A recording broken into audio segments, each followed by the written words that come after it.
Hello guys, मैं जितेंद्र आपका आपके यूट्यूब चैनल पे स्वागत करता हूं।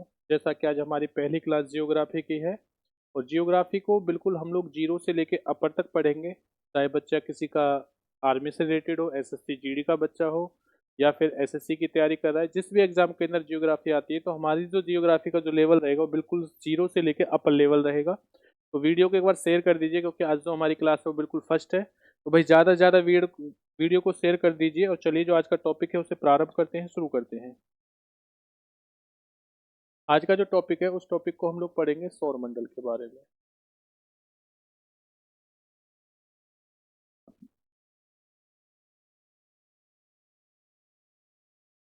पहला क्वेश्चन हमसे पूछ जाता है कि सौरमंडल की जो खोज है वो किसने की है, तो याद रखना ये जो खोज है ये की है कोपरनिक्स ने।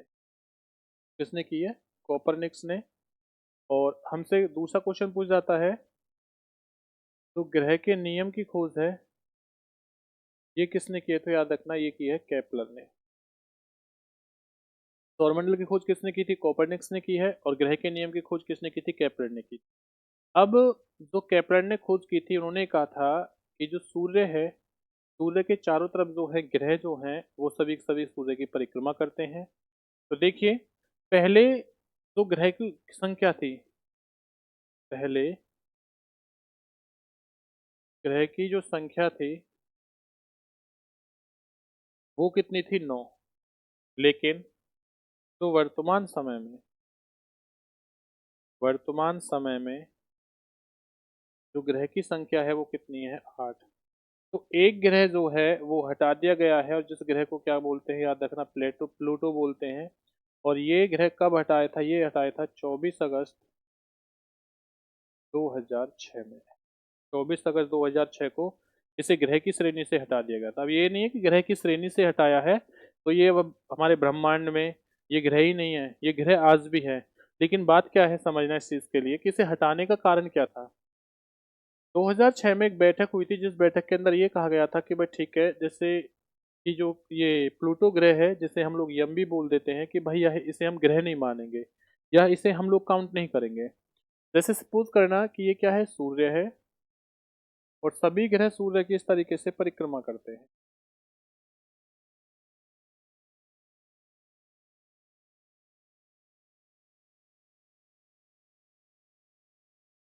तो एक ग्रह जैसे ये हो गया, एक ग्रह ये हो गया, एक ग्रह ये हो गया। तो इस तरीके से फिलहाल मैं 3 ग्रह आपको एग्जांपल समझा रहा हूँ, इसे समझना।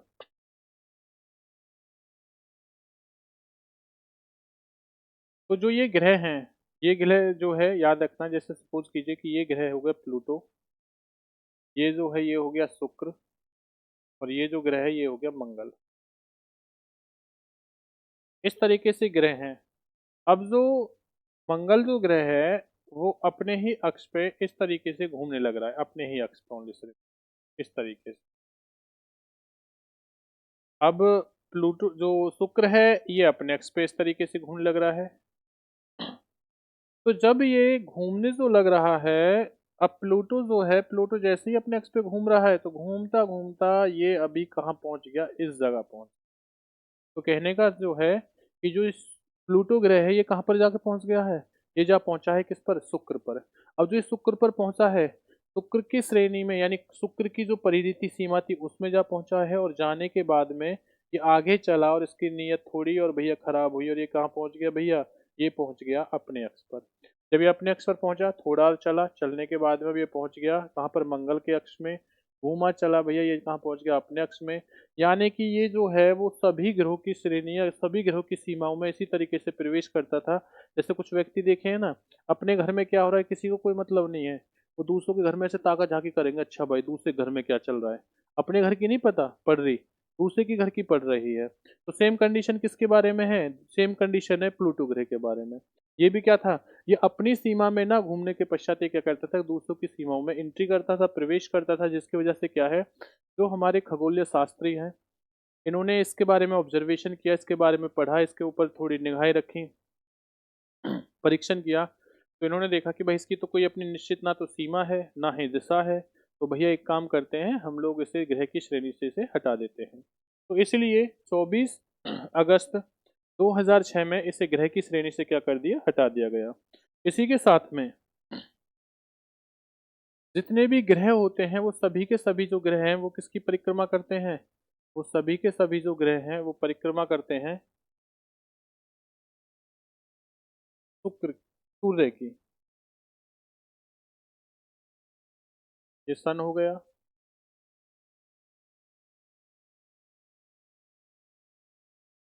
तो हमारे सौरमंडल में जो ग्रह होते हैं वो कितने होते हैं, याद रखना, वो ग्रह होते हैं 8।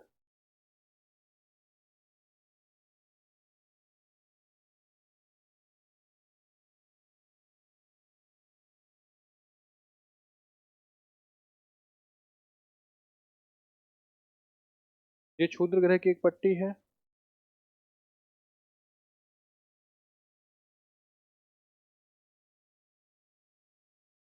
और ये इस तरीके से जो टोटल ग्रह होंगे वो कितने होंगे, 8। देखिए एक बार पढ़ देख लेते हैं। 1 2 3 4 5 6 7 8।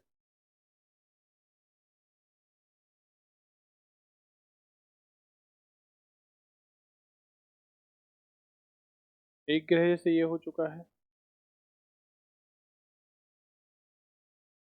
एक ग्रह ये हो चुका है, एक ग्रह ये हो चुका है, और एक ग्रह ये हो चुका है, एक ग्रह ये हो चुका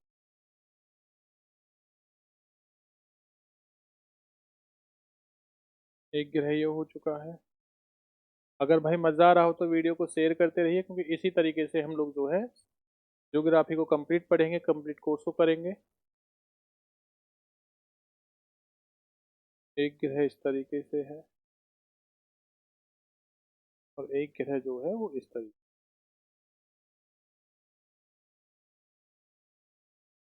अब जैसे सपोज करना, तो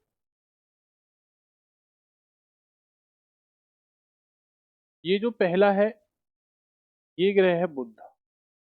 दूसरा वाला ये जो ग्रह है ये है शुक्र। तीसरा वाला मैंने एक जगह दो ही बना दिए।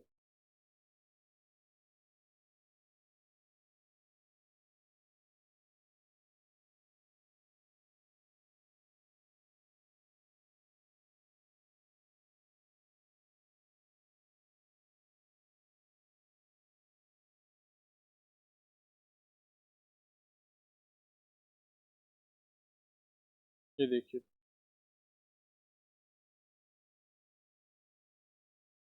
तो ये ग्रह है, ये हो गया पृथ्वी, और ये जो ग्रह है ये हो गया मंगल। तो ये है, इसे कहा जाता है, इन्हें कहा जाता है क्षुद्र ग्रह की पट्टी।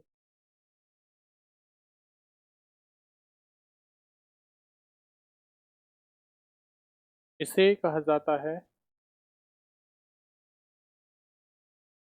बृहस्पति ग्रह।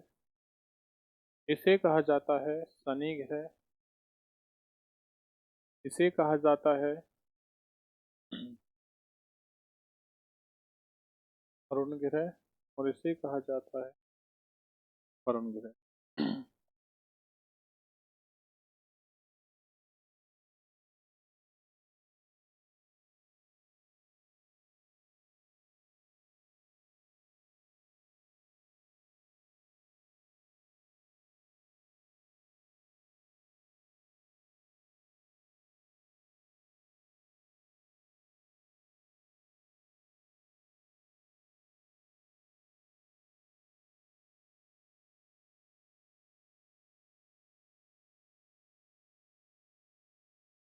शनि जो ग्रह है इसके चारों तरफ क्या होते हैं, रिंग पाए जाते हैं, छल्ले पाए जाते हैं। इस तरीके से छल्ले पाए जाते हैं। तो ये टोटल जो हैं हमारे 8 ग्रह हैं। अब जो ये 8 ग्रह हैं इनके बारे में समझिए। तो ये बुध ग्रह है, या जो बुध से लेके और जो ये हमारे मंगल तक ग्रह हैं या प्रथम जो 4 ग्रह हैं, इन ग्रहों को कहा जाता है आंतरिक ग्रह।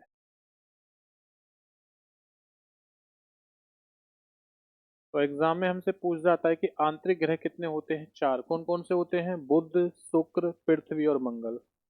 ये जो अंतिम जो ग्रह होते हैं, ये जो 4 ग्रह हैं, ये ग्रह कौन से होते हैं? याद रखना, इन्हें कहा जाता है बाह्य ग्रह।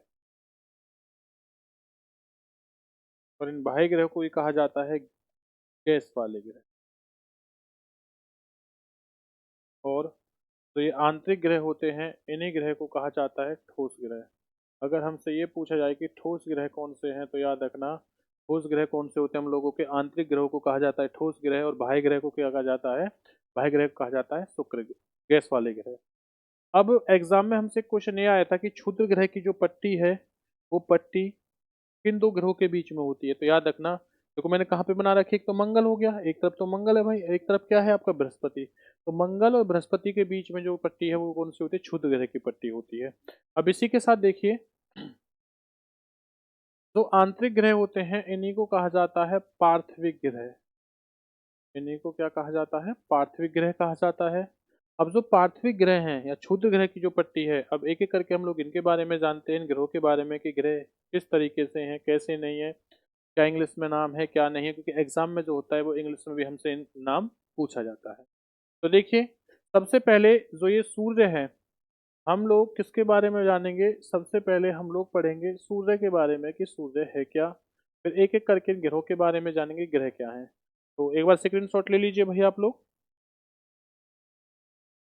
अब यहाँ से बहुत सारे क्वेश्चन वैसे भी क्लियर हो जाते हैं। एग्जाम के अंदर आ जाए कि सब सूर्य के सबसे नजदीक ग्रह कौन सा है, तो बुध है। एग्जाम में क्वेश्चन आ जाए कि सूर्य से सबसे दूर ग्रह कौन सा है, तो भाई वरुण है। अब देखिए, सबसे पहले जो हम लोग पढ़ेंगे वो पढ़ेंगे सन यानी कि सूर्य के बारे में। अब सूर्य से जुड़ा हुआ क्या क्वेश्चन आएगा, इस चीज के बारे में जानते हैं। तो देखिए,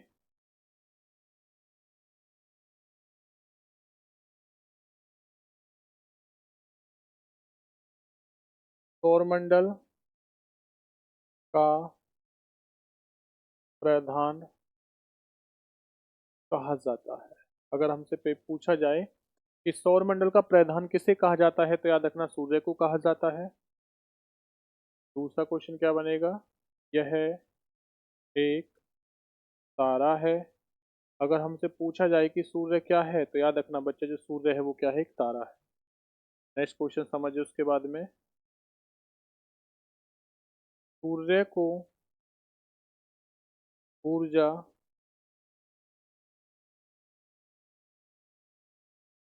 नाभिकीय संलयन से मिलती है। कहाँ से मिलती है भाई? नाभिकीय संलयन से मिलती है। तो आपसे हम पे एग्जाम में क्वेश्चन पूछ जाता है कि सूर्य को जो ऊर्जा मिलती है वो कहाँ से मिलती है, याद रखना नाभिकीय संलयन से मिलती है। इसी के साथ हमसे पूछा जाता है, सूर्य किन किन गैसों से मिलकर बना है? तो याद रखना, जो सूर्य है यह हाइड्रोजन प्लस में हीलियम गैस से मिलकर बनता है, और कुछ इसके अंदर क्या होती है? अन्य गैसें होती हैं। लेकिन एग्जामिनर बस आपसे हाइड्रोजन और हीलियम के बारे में जानता है। हाइड्रोजन जो पूछता है, यानी कि हाइड्रोजन जो होता है वो 71% होती है, और हीलियम जो होती है वो 26.5% होती है, और अन्य गैसें जो होती हैं वो कितनी होती है? 2.5% होती है। तो देखिए, जो सूर्य है वो किन किन गैसों से मिलकर बना है? वो हाइड्रोजन और हीलियम और अन्य गैसों से। हाइड्रोजन कितनी होती है? 71%। हीलियम कितनी होती है? 26.5%। इसी के साथ में नेक्स्ट जो क्वेश्चन है, अब हम लोग पढ़ेंगे सूर्य के प्रकाश के बारे में।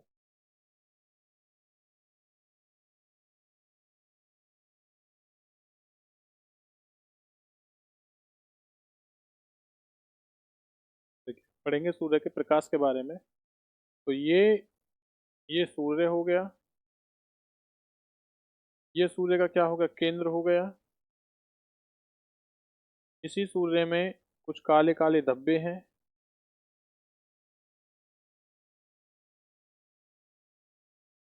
और ये ऊपर वाला जो पर सर्कल है, इसी को कहते हैं परिधि।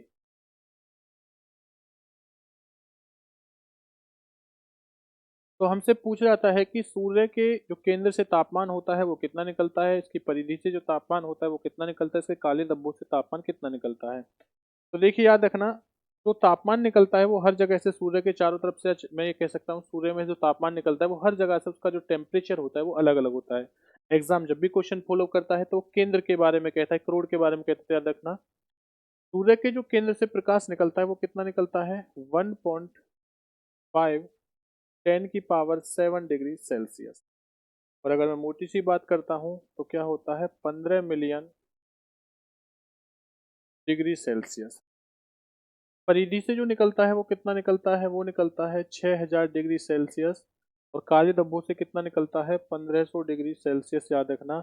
एग्जाम में आपसे ना तो काले धब्बे से पूछा जाता है ना परिधि से, और सॉरी परिधि और केंद्र से कभी कभी आपका एग्जाम आता है। और सबसे ज्यादा जो पूछा जाता है वो केंद्र से पूछा जाता है, इस चीज के बारे में याद रखना। इसी के साथ देखिए जो नेक्स्ट क्वेश्चन है, और सूर्य से क्या क्वेश्चन बनते हैं। हम जो पढ़ रहे थे वो सूर्य के तापमान के बारे में, यानी सूर्य के प्रकाश के बारे में ही पढ़ रहे थे। देखिए सूर्य के प्रकाश के बारे में अगर हम लोग पढ़ेंगे, और तो सूर्य है और एक तरफ क्या है, पृथ्वी। तो जो पृथ्वी होती है, पृथ्वी के दो ध्रुव होते हैं। पृथ्वी के कितने ध्रुव होते हैं, दो। ये होता है उत्तरी ध्रुव, ऊपर वाला हिस्सा जो होता है। ये होता है दक्षिणी ध्रुव। देखिए तो जो ऊपरी तो जो ध्रुव होता है, यानी कि जो सूर्य होता है, और ये क्या है, हमारी पृथ्वी है। सूर्य से जब प्रकाश निकलता है तो वो हमारे उत्तरी ध्रुव पर जाके टकराता है। और जब सूर्य के दक्षिणी ध्रुव से जो सॉरी सूर्य से प्रकाश निकलता है वो दक्षिणी ध्रुव पे जाके टकराता है। तो ये प्रकाश सूर्य से निकलता है तो इस प्रकाश को कहा जाता है अरोरा। क्या कहा जाता है, अरोरा। इस प्रकाश का नाम होता है अरोरा। लेकिन जैसे ही सूर्य का प्रकाश हमारी पृथ्वी के उत्तरी ध्रुव से टकराता है तो इस उत्तरी ध्रुव को क्या कहा जाता है, याद रखना। इसे कहा जाता है बोरियालिस अरोरा। बोरियालिस अरोरा। और जब सूर्य का प्रकाश हमारे दक्षिण ध्रुव से टकराता है तो इसे क्या कहा जाता है, इसे कहा जाता है ऑस्ट्रेलिस अरोरा। याद रखना। जब सूर्य का प्रकाश उत्तरी ध्रुव से टकराता है तो इसे क्या कहते हैं, बोरियालिस अरोरा। जब सूर्य का प्रकाश दक्षिणी ध्रुव से टकराता है तो इसे क्या कहा जाता है, ऑस्ट्रेलिस अरोरा कहा जाता है। इसी के साथ में देखिए और क्या क्वेश्चन बनते हैं हम लोगों से। सूर्य के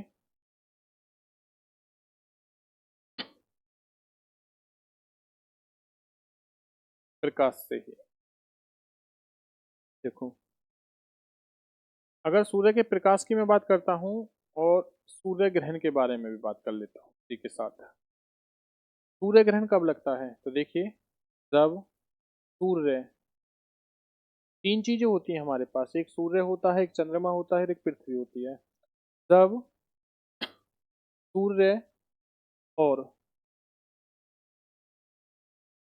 पृथ्वी के बीच में चंद्रमा आ जाता है तब क्या लगता है, सूर्य ग्रहण। और चंद्र ग्रहण कब लगता है, याद रखना। जब सूर्य और चंद्रमा के बीच में, यानी मून के बीच में क्या आ जाती है, अर्थ यानी कि पृथ्वी। तो ये वाला जो पोर्शन होता है, ये जो डायग्राम है वो किसका है, ये है सूर्य ग्रहण का। ये है सूर्य ग्रहण का। और जो ये वाला जो पोर्शन है ये किसका है, याद रखना, ये है चंद्र ग्रहण का। तो इस वाले डायग्राम को आप लोग क्या है, अच्छे से समझ लेना। अगर सूर्य और पृथ्वी के बीच में चंद्रमा आ जाता है तो सूर्य ग्रहण होता है, और जब सूर्य और चंद्रमा के बीच में पृथ्वी आ जाती है तो वो क्या कहलाता है, चंद्र ग्रहण। अगर चीज़ें समझ में आ रही हो तो भाई वीडियो को ज़्यादा से ज़्यादा शेयर करते रहिए, कमेंट्स करना, लाइक करना ना भूलें। और अपने दोस्तों के पास, अपने सहपाठियों के पास वीडियो को ज़्यादा से ज़्यादा शेयर करते रहिए। इसी के साथ में सूर्य ग्रहण के समय देखिए,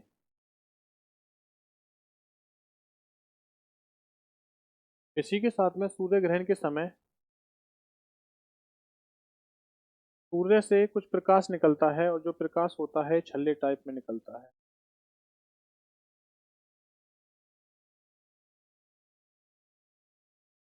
और छल्ले टाइप में जो सूर्य का प्रकाश निकलता है इसे कहा जाता है डायमंड रिंग की घटना।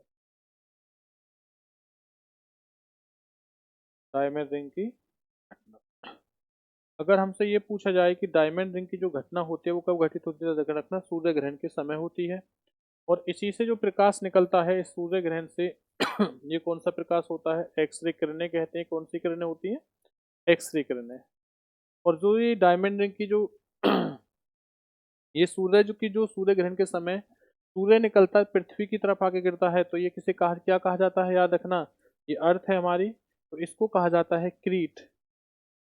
और ये क्रीट क्या होता है? याद रखना, इस क्रीट को ही सूर्य का मुकुट कहते हैं। क्या कहते हैं? सूर्य का मुकुट कहा जाता है।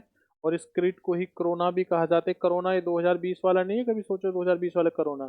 तो याद रखना, सूर्य का मुकुट किसे कहा जाता है? क्रीट या कोरोना को क्या कहा जाता है? सूर्य का मुकुट कहा जाता है। और सूर्य का प्रकाश पृथ्वी तक पहुंचने में, सूर्य का जो प्रकाश है वह पृथ्वी तक पहुंचने में कितना समय लेता है? याद रखना, तो ये लेता है 8 मिनट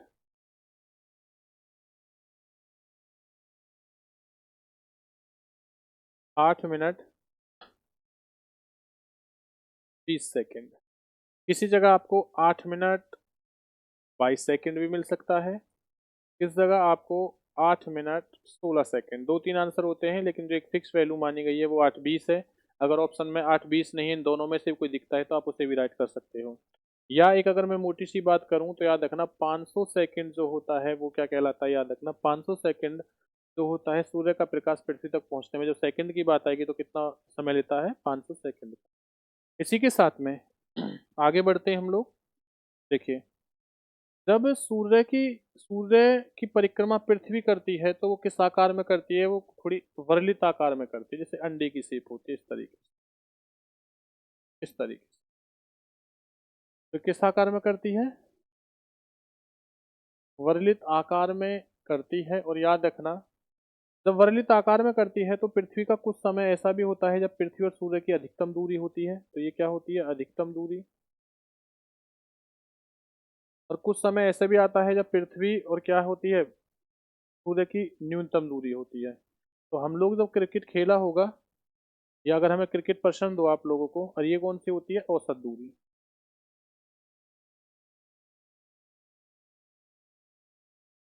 ये एवरेज दूरी होती है। अगर आप लोगों ने ध्यान दिया हो एक चीज के बारे में समझना, अगर हम लोगों ने क्रिकेट देखा हो तो सबसे लंबा सिक्स कहाँ का होता है? स्टेट का होता है, जहाँ से बॉलर जो होता है बॉलिंग करता है। और सबसे नजदीक बाउंड्री कहाँ की होती है भाई? विकेट के पीछे, यानी कीपर के पीछे वाली होती है। और लेग साइड ऑफ साइड हमेशा एवरेज होती है। तो देखिए, इसी के साथ में जो सूर्य और पृथ्वी की अधिकतम दूरी होती है, ये कब होती है? ये होती है 4 जुलाई को। और इस घटना को क्या कहा जाता है? इस घटना को कहा जाता है अपसौर की घटना। और अगर पेपर में हमसे पूछा है कि अपसौर की घटना कब घटित होती है, तो याद रखना 4 जुलाई को। और कब घटित होती है? जब पृथ्वी और सूर्य की अधिकतम दूरी होती है। न्यूनतम दूरी जो होती है वो कब होती है? 3 जनवरी। और इस घटना को क्या कहा जाता है? उपसौर की घटना कहा जाता है, याद रखना। तो न्यूनतम दूरी पर कौन सी घटना होती है? उपसौर। और उपसौर की घटना कब घटित होती है? 3 जनवरी। और औसत दूरी क्या होती है? याद रखना, औसत दूरी को कहा जाता है एक खगोलीय दूरी। एक खगोलीय। तो चलिए, आई होप आपको चीज़ें समझ में आई हों। तो सूर्य से जुड़ी हुई जितनी भी जानकारी हैं वो हम लोगों की समाप्त होती हैं। आज के लिए इतना ही। बाकी नेक्स्ट क्लास में वीडियो को शेयर कर दीजिए, कमेंट्स कर देना, लाइक कर देना। और वीडियो को ज़्यादा से ज़्यादा शेयर करें, ताकि आपके जितने भी दोस्त हैं वो सभी के सभी इस वीडियो का फ़ायदा उठा सके, और आने वाली जितनी भी वीडियो हैं उनका भी फ़ायदा उठा सके। तो एग्ज़ाम के लिए बने रहिए हमारे यूट्यूब के चैनल के साथ में। मिलते हैं नेक्स्ट क्लास में। जय हिंद, जय भारत, वंदे मातरम।